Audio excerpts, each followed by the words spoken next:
E as eleições desse ano, em que nós vamos votar para deputado federal, deputado estadual, 2 senadores, governador e presidente da República, terá uma nova sigla na UNA, o Partido Missão, criado a partir do Movimento Brasil Livre, o MBL, que fará estreia depois de conseguir o número mínimo de assinaturas válidas exigidas pela Justiça Eleitoral do Brasil.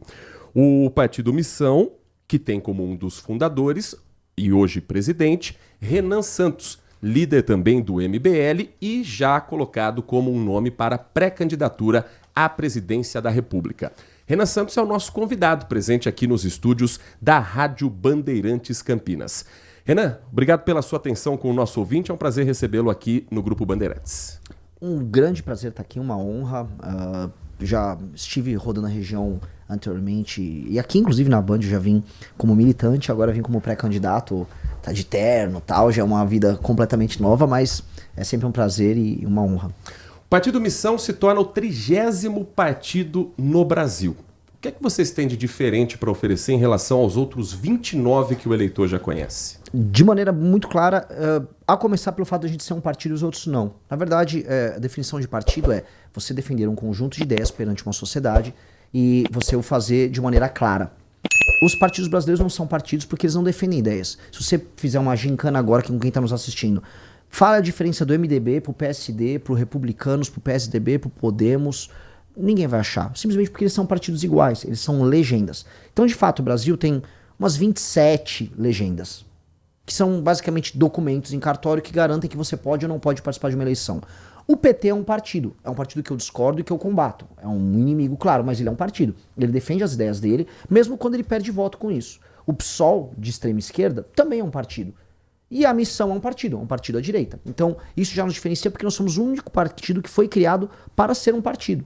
Hoje, os partidos são criados para ser legenda e para fazer negócios. Tanto que é isso, você vê um partido que está no governo do Tarcísio e do Lula ao mesmo tempo. Faz sentido? Não faz. Então por isso que nós temos que ter partidos de verdade. A direita hoje ela acaba sendo representada pelo PL, pela onda bolsonarista que tomou conta do Brasil nos últimos anos. Como é que vocês se posicionam em relação à direita que busca o poder novamente através da legenda do PL? O PL é uma banca de negócios do Valdemar da Costa Neto, quem está nos assistindo e que fala, poxa, eu sou de direita porque eu sou contra a corrupção. Saiba que um dia você saiu às ruas contra a corrupção para pedir a prisão do Valdemar da Costa Neto, presidente do PL. O Valdemar da Costa Neto foi preso durante o Mensalão e ele foi preso durante o Petrolão. O Valdemar da Costa Neto fez parte dos governos Lula e Dilma. Em vários estados do Brasil, o PL até hoje faz parte de governos do PT.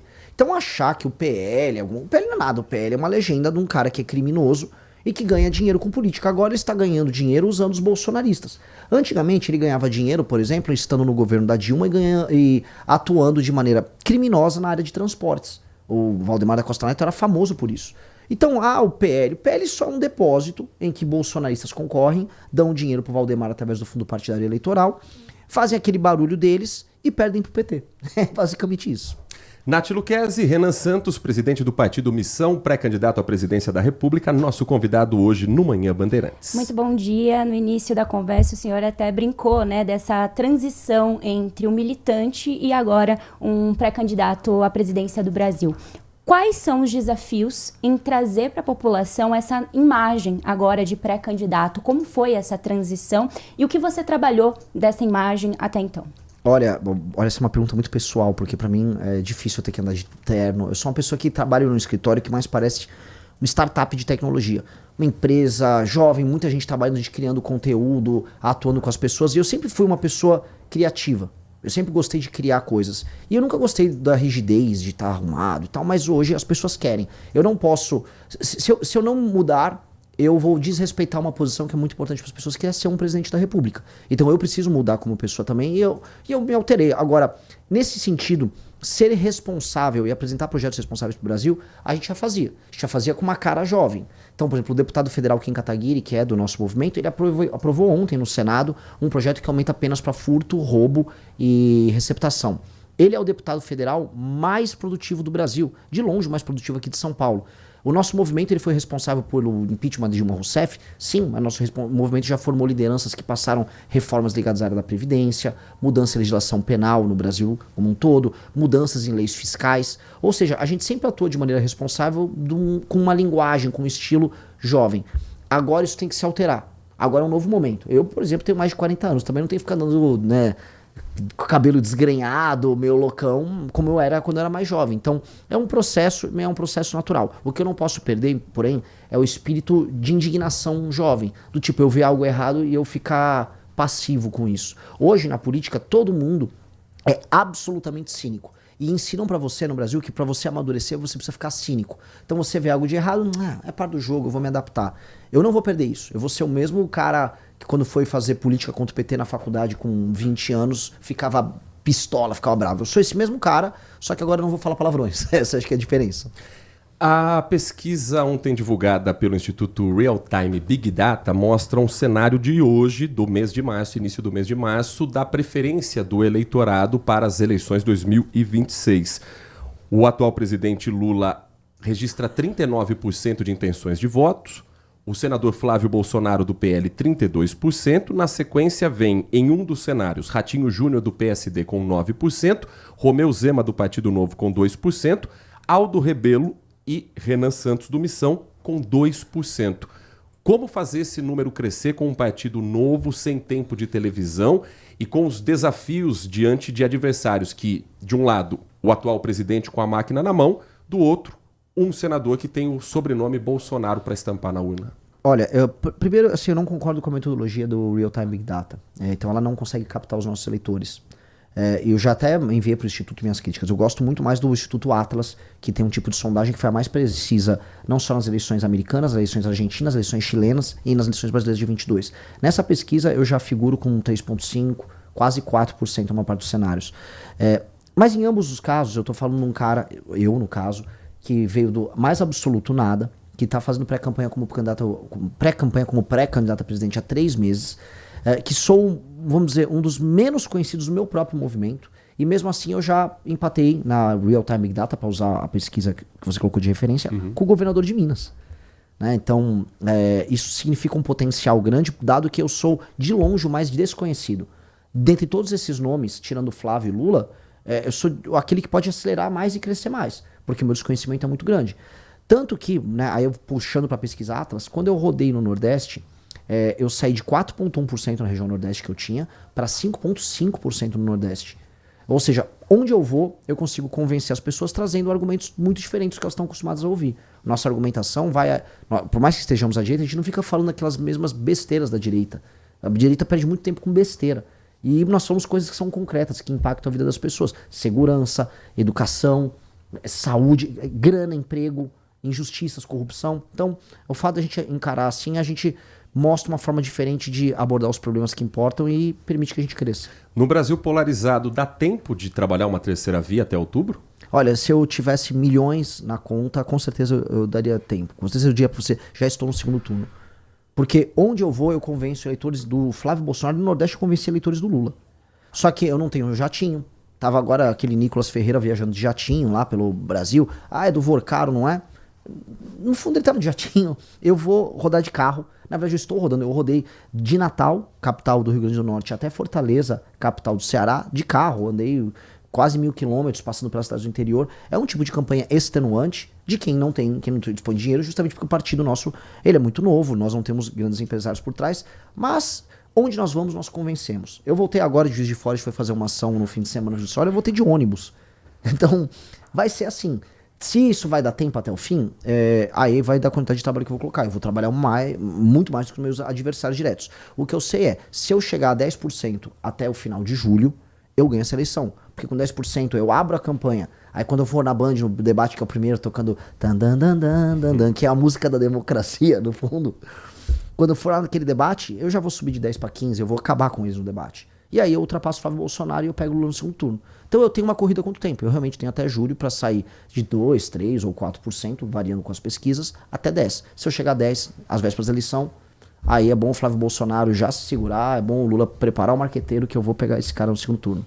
Nós estamos conversando com o Renan Santos, presidente do partido Missão, pré-candidato à presidência da República. Pergunta de Nath Luquezzi. O senhor tem uma rede social muito forte, uma presença na rede social muito forte. Então, você acaba flertando muito com a geração Z, que aparece, inclusive, nas pesquisas. O senhor aparece muito bem colocado como a geração Z. Mas como transformar isso para conseguir chegar até as populações da melhor idade? Como conseguir, através das redes sociais, que hoje não é necessário um investimento tão grande, chegar também à população que não seja só a população Z? A primeira coisa vindo em espaços de imprensa, como eu venho aqui hoje, apresentar nossas ideias sem tratar vocês como inimigos, né? Boa parte da direita trata a imprensa como se fosse, imprensa é inimigo. Na verdade, eu vou na imprensa e exponho. Então eu tô rodando rádios ao redor do Brasil. Tem dias que eu faço 5 rádios. E aí eu vou conversando e eu vou aos poucos convencendo as pessoas mais velhas. A última pesquisa Atlas mostrou que no Nordeste o número de pessoas mais velhas que me apoiavam aumentou.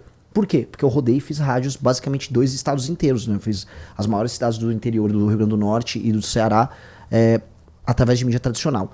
A geração Z realmente me apoia. Entre homens da geração Z, eu estou em primeiro na pesquisa de acordo com a Atlas. Eu estou com 34%.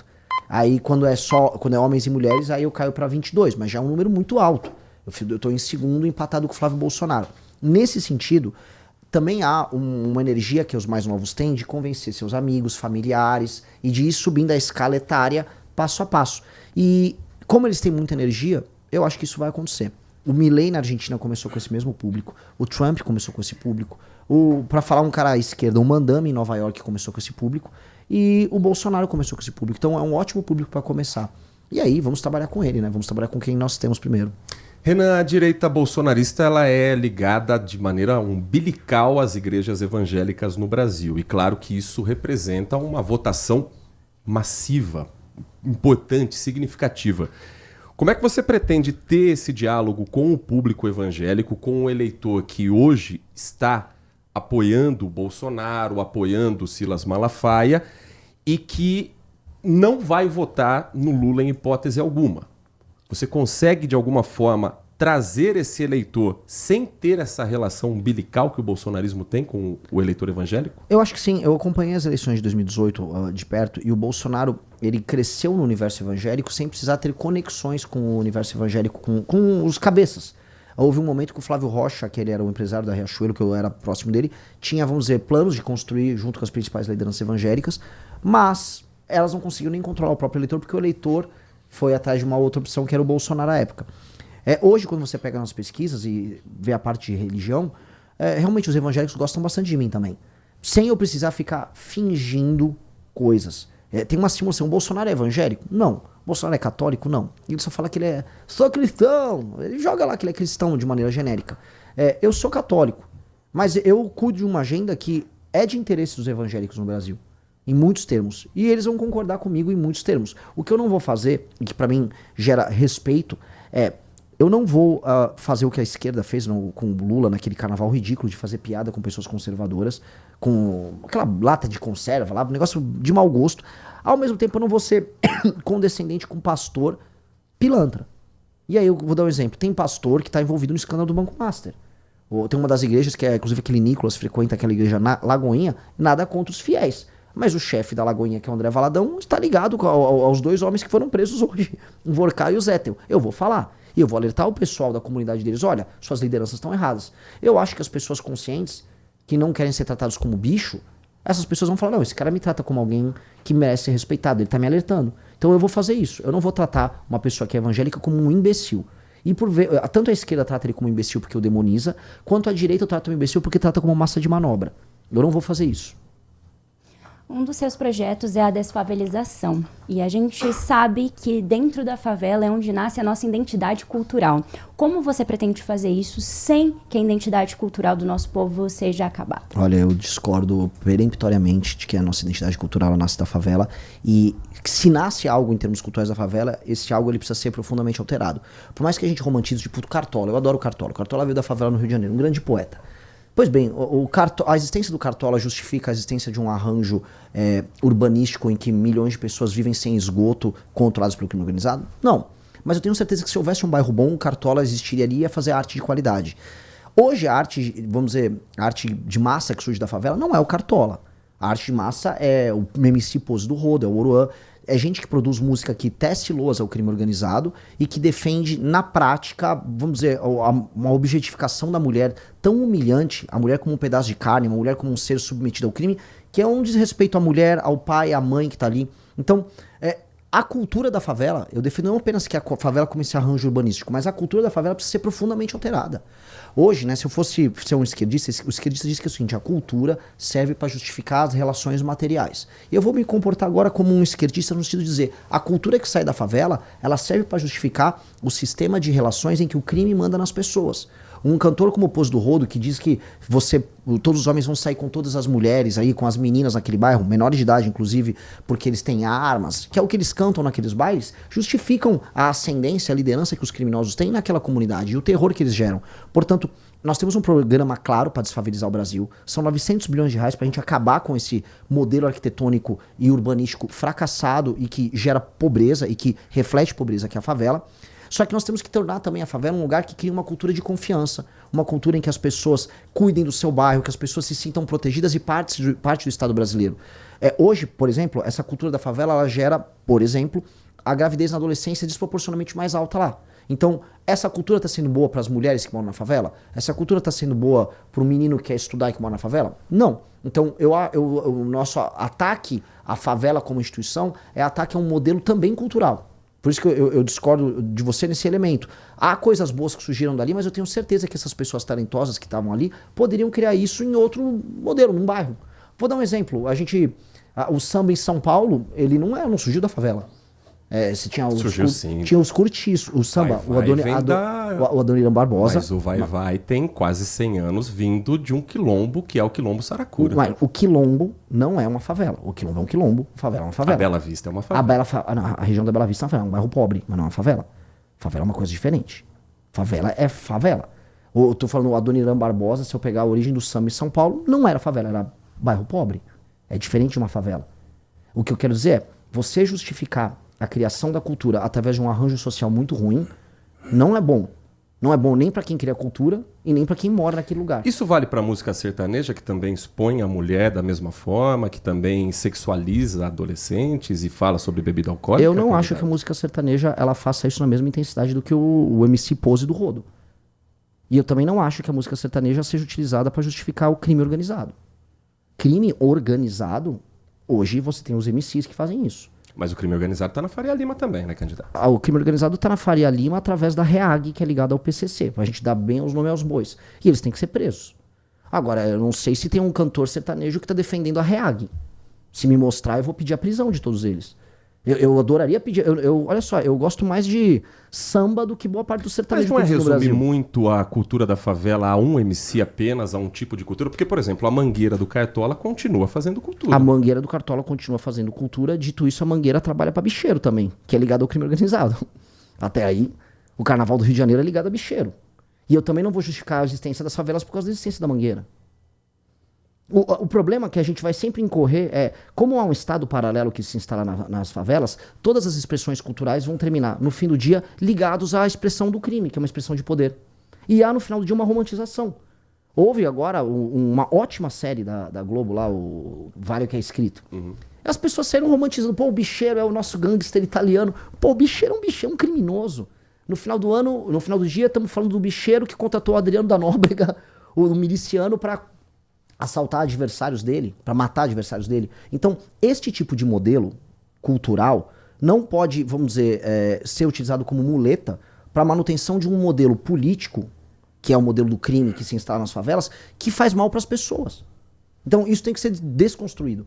E a gente, por vezes, a gente é condescendente com uma coisa por causa da outra. Do tipo, não, e se eu perder a favela e a poesia da favela? Cara, ninguém ali tá ligando para a poesia da favela se a favela continuar matando gente. As pessoas querem sair da favela. Tanto que aqui em São Paulo, especialmente, a maior parte dos artistas que ficam famosos, eles saem da favela e vão morar em Alphaville, que é um condomínio fechado. Então eu não acho que uma coisa justifica a outra de maneira alguma. Como fazer, então, a cultura chegar até essas camadas mais pobres da sociedade? Eu acho que a gente tem que permitir que as pessoas... Existe uma coisa que chama a famosa pirâmide de Maslow, né? Que é a pirâmide de prioridades que as pessoas têm, que vai do começo da sua existência, sua alimentação, sua segurança, até chegar no fim, seu bem-estar, a sua autoestima. A pirâmide de prioridades. Ou seja, você não tem como pensar em bem-estar ou produzir cultura quando você tem medo de morrer. A maior parte das pessoas, nos bairros mais pobres brasileiros, eles têm mais medo do que pessoas em outras regiões. Porque elas vivem num ambiente de insegurança. Uma pessoa que mora numa favela, ela não tem um título de propriedade. Em geral, quem tem a autoridade, quem tem o poder na favela, ela determina se a pessoa fica naquele lugar ou não. São inúmeros os casos das pessoas que são obrigadas a sair de uma casa porque o traficante mandou sair daquele lugar. Meninas que são obrigadas, isso especialmente no Rio de Janeiro, isso é mais forte em outros lugares, a ter que sair do bairro que ela mora porque um traficante se engraçou por ela e ela não quer e ela tem medo de ficar naquele lugar. Para você alterar isso, então, para você produzir cultura de verdade, porque você tem pessoas talentosíssimas aqui no universo, não só pessoas talentosas para cultura, tô falando de pessoas talentosas para ser empreendedores. A Paraisópolis em São Paulo é uma máquina produtora de novos negócios. A própria Rocinha tem novos negócios. Como fazer isso? Fomentar lei e ordem, urbanismo decente, recuperação daqueles lugares, oferecimento de propriedade para aquelas pessoas, casas decentes, as pessoas poderem aí sim, comendo direito, sem medo de ser assaltado, sem medo do traficante, trabalhar, produzir. Algumas vão se dedicar à cultura, outros ao empreendedorismo, e essas pessoas vão aflorar. Então há um papel do Estado em trazer essas pessoas, essas comunidades para o Brasil. O desafio, e hoje a minha provocação é, essas pessoas são brasileiras? O Brasil trata essas pessoas como titulares de direitos? Elas não têm direitos a nada, então elas não são sequer brasileiros nesse sentido. A gente precisa agora repatriar 23 milhões de brasileiros. E aí eles vão trazer a cultura e de uma maneira melhor do que eles fazem hoje, com mais condições do que eles fazem hoje. Nós estamos conversando com Renan Santos, presidente do Partido Missão, pré-candidato a presidente da República nas eleições 2026. Candidato, um assunto que estará em pauta certamente nas eleições é o projeto de lei que termina com a escala de trabalho 6x1. Qual é a sua posição? Qual é a posição do Partido Missão em relação a esse projeto? Nós, diferente do restante da direita, somos contrários a qualquer legislação trabalhista que ingesse a capacidade das pessoas se contratarem e formarem, vamos dizer, suas relações entre privados. No sentido de que, hoje, essa legislação que eles estão tentando passar é um projeto populista do governo Lula que vai gerar mais desemprego e vai gerar mais redução da produtividade do Brasil e da capacidade de geração de riqueza do brasileiro. Hoje, num país que está perdendo espaço na economia global, especialmente no setor industrial, isto é um suicídio. A Federação das Indústrias estava falando numa redução, num prejuízo de 180 bilhões por ano, porque estão falando não só do final da carga da escala 6x1, a gente está falando em redução das horas de trabalho. Num país em que as pessoas, para sobreviver, estão fazendo bico além do trabalho normal, isso é apenas loucura. O que eu quero dizer para todo mundo é, o político falar para você que você vai trabalhar menos e vai continuar ganhando igual, ele está mentindo para você. E é mentira. O Brasil tinha que focar, na verdade, em flexibilizar as relações de trabalho e tornar o Brasil mais produtivo, porque a pessoa ganha mais por hora trabalhada.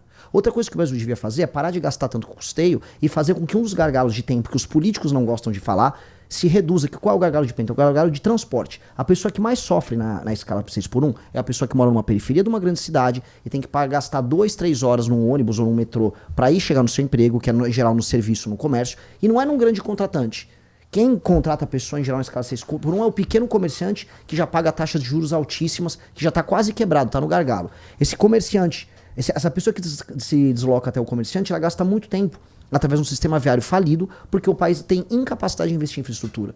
Quando a gente olha o dia dessa pessoa, em geral ela sai de uma favela, ela vai sair de um bairro ruim.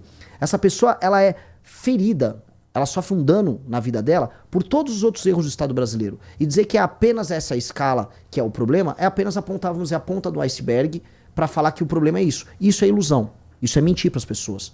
Isso vai gerar desemprego, isso vai gerar informalidade, isso vai gerar problemas e vai gerar, inclusive, pressão inflacionária.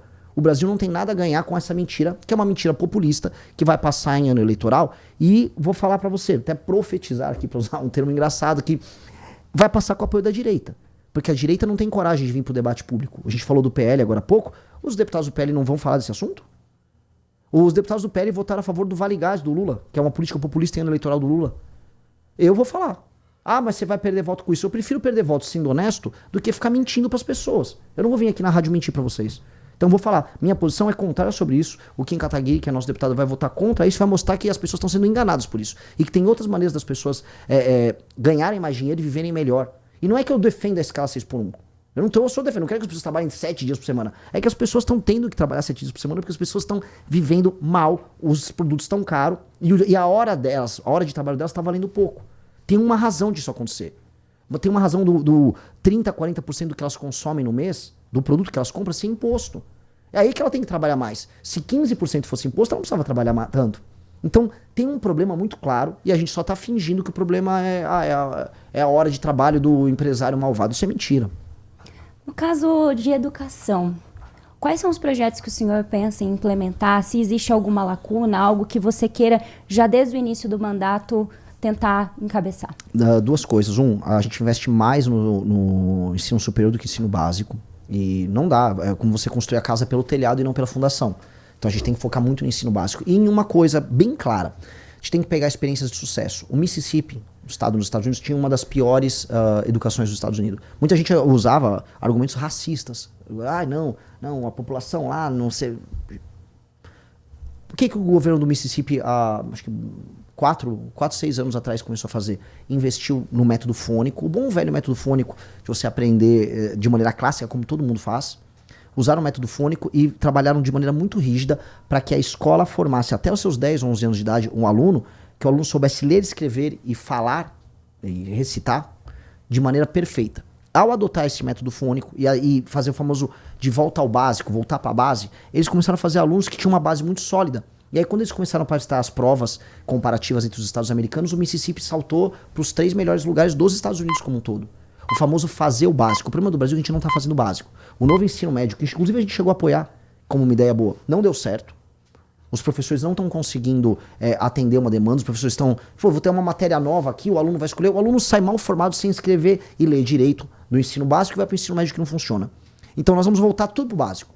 Vamos ler, escrever, autoridade do professor em sala de aula, muita autoridade do professor. Hoje o professor perdeu essa autoridade. Proibir celular em sala de aula, proibir redes sociais para menores de 14 anos, isso tem um impacto educacional enorme. Tem um livro, recomendo para todos, Geração Ansiosa, do Jonathan Haidt, que mostra que isto aqui, especialmente nas meninas, gera muita ansiedade, isso impacta no desempenho escolar das pessoas, tá?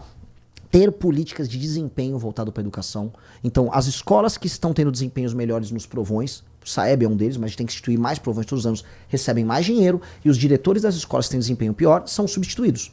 Não dá para manter um diretor de uma escola tocando uma escola que tem um desempenho ruim. Você tem que trocar a gestão. É assim numa empresa, tem que ser assim numa escola. Fomentar a participação dos pais junto à atividade escolar. E uma das coisas que é um projeto que a gente já protocolou, inclusive na LESP, muito legal, que é a seguinte: a família de um aluno que tira notas altas, e aí nós vamos ainda instituir um provão em âmbito nacional para isso, a família recebe um auxílio. Eu não concordo com o pé de meia que você tem que dar um dinheiro só para o cara cumprir presença. Cumprir presença é obrigação. Nós vamos ajudar os alunos que têm notas altas. E vamos ajudar essa família a ver valor na educação. Porque um dos problemas grandes aqui no Brasil é você pega qualquer ranking nacional e ou municipal ou estadual de preocupação das pessoas com problemas, vem saúde em primeiro, corrupção, segurança. Educação vem lá para 5º, 6º lugar. Educação não está na pauta de preocupações dos brasileiros. O problema é, se você não arrumar a educação, a coisa não anda. Então a gente tem que criar sistemas de incentivo para que a família veja a educação como prioridade. E aí a gente foca na base para que esse aluno possa se inserir mais para frente numa universidade, sem precisar desse negócio de cota. Se a gente dá a oportunidade para esses alunos desde o começo crescerem e terem bom desempenho escolar, esse aluno irá performar bem no vestibular e vai vencer um aluno de classe média que estudou numa outra escola. Renan, para a gente finalizar, qual o projeto para o deputado federal Kim Kataguiri? Ele vem candidato a governador, a senador, mantém como candidato a deputado federal? Pergunta difícil, viu? Pergunta difícil. Eu gosto muito... Assim, ele para mim é o melhor deputado federal do Brasil. Ele tem um trabalho que é monumental. Ele é um exemplo para os outros do nosso time. E nós vamos eleger uma bancada robusta agora nessa eleição ao redor do Brasil. E todo mundo fala, todo mundo ao redor do Brasil, Kim, fica com a gente mais uma de líder da bancada pra gente aprender com você. Ao mesmo tempo, Kim aparece de pesquisas que vai de 6% a 12%. Né? E é tentador o Kim concorrer ao governo nesse cenário, porque o Kim seria um governador monumental. Mesmo muita gente falando, não, essa eleição já é do Tarcísio. A real, como dirigente partidário, eu acho que o Kim, como deputado federal com a nossa primeira bancada, seria sensacional. Seria sensacional. E ele teve sozinho por 2 mandatos. Estava lá ontem, sozinho, cumprimentando ao Alcolumbre por ter aprovado o projeto dele, sabe? Dói um pouco no coração. Fala, pô, eu vou tirar ele agora que ele vai ter um time. Mas essa é uma decisão que cabe a ele. O Kim é um cara que, o que ele falar, eu sigo. E ele é mais novo do que eu, mas pra mim ele é um professor. Então, é uma decisão que cabe a ele. Nós conversamos com o Renan Santos, presidente do partido Missão, pré-candidato a presidente da República aqui no nosso Manhã Bandeirantes. Renan, muito obrigado pela sua atenção com o nosso ouvinte e espaço sempre aberto para a gente falar também sobre os projetos e certamente falaremos muito mais nesse ano de 2026, o ano das eleições federais. Muito obrigado, foi um prazer. Se você gostou do vídeo, se inscreve no canal para não perder nenhum corte e ficar por dentro de tudo que acontece na política. Deixa o like porque isso ajuda muito o canal a crescer. Ativa o sininho para receber os próximos vídeos e compartilha com alguém que precisa ver isso.